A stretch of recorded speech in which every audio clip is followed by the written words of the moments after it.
Evening, it's December 4. This is our update for Burgess Apartments finishing. Nagsasarado tayo doon sa taas. Then finalize na ito. Pinapalitan natin ng mga tiles. Okay na ating pharmacy. Okay na ating mga aircon dito sa taas. Yung aircon doon sa likod sa room 10 has already been installed.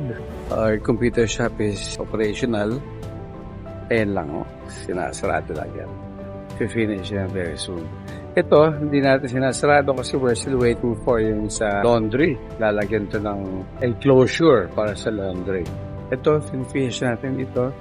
At may stairs, ayan, ang ganda, ganda. Okay na yung mga tiles. Ito, finish din yan. Ito, siguro another coat of paint para dito. Ito, next time to, pipintahan yan. Okay. Ito, tatanggalin lahat yan. Ito, pinapabago ko yung cover para maganda. Tapos doon nagpalagay tayo ng drain from there. Papunta doon. Nandun ng catch basin. May bago tayong catch basin dyan. Sa taas. Ayan, ang bagong aircon. Room number 10. And now, doon si finish na lang yung area na yan. Yun ang ating bagong access point para dito sa malaking area na to, including doon sa labas. Abot yan. Then, tignan natin ito na taas. Ito, lalagyan natin ito ng anti-slip na brush. Lalagyan yan. Ito rin siguro, lagyan natin lahat yan. Ito, energized na yan para sa CCTV. Ito, installed na. Doon, naayos yung room number 7 para yung bagong nag-occupy. This is room number 1. This is available. Laki ito. Nawalan natin storage para sa mga appliances na dumating sa atin. But once may kukuha na ito, patanggalin natin yan. Dito, lalagyan natin ito ng 1.5 horsepower inverter split type aircon. So, this is room number 1. Dalawang doors niya. 1, 2. Second door leads straight to shared CR number 2. Shared CR number 1 is nasa baba. Nadaanan natin kanina. Tingnan natin the other rooms.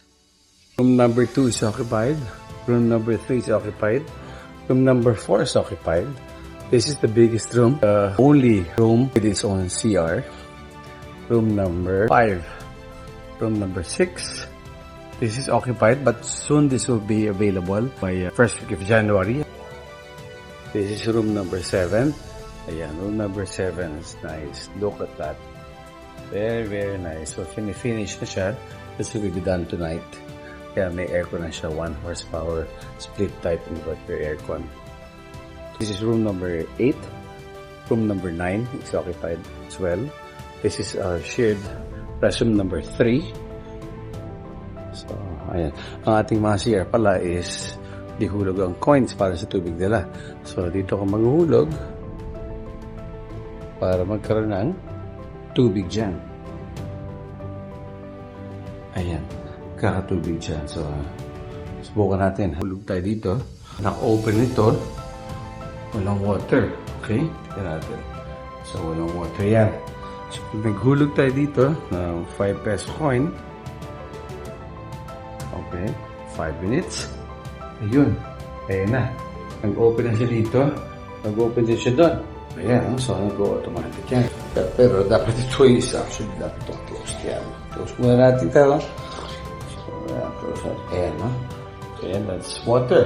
Water is flowing kasi nagpupulog tayo ng coin dito. So, meron pa tayong 4 minutes and 18 seconds to do. So, close na natin ito sa ending. So, yan, kailangan niya may cover yan. Pababalik natin ang cover, no? So, lipat tayo. This is shared kitchen number 1. Okay, so, ginagawa lang natin ito. Prepare natin ang para sa ating retractable roof. Kasi sayang ang ventilation para pag muulan, i-extend natin yung roof. Pag hindi naman, pwedeng open yan para sa ventilation. Ito, fire escape yan para dun sa pharmacy natin. Ito, lalagyan ng aircon to tomorrow dito. 1.5 horsepower na aircon dito. Tapos, ito yung room number 10. Kalalagyan lang ng aircon dito. Doon. Look. aircon unit for room number 10. Ganda. This is our shared kitchen number 2. Ito is upgrade natin to. Ito ibababa natin dun sa baba doon. Tapos ito, lalagyan natin ng mas malaking kitchen. Dito yung built-in tabletop na induction cooker. No? Ito, pansinin niyo may mga ilaw yan. Ibig sabihin naka-turn on dun sa respective rooms nila ang power para dito. So for this case, this is room number 1. Ito yung room number 1, free pa. So we're just using this para to power itong gumagawa dito. Yan. So it's gumagana. So room 1, 2, 3, 4, 5 and room number 10. Yon. Ito yun. Room number 10. So naka-on dito. Okay.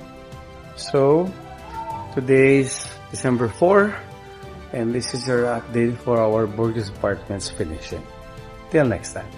See you.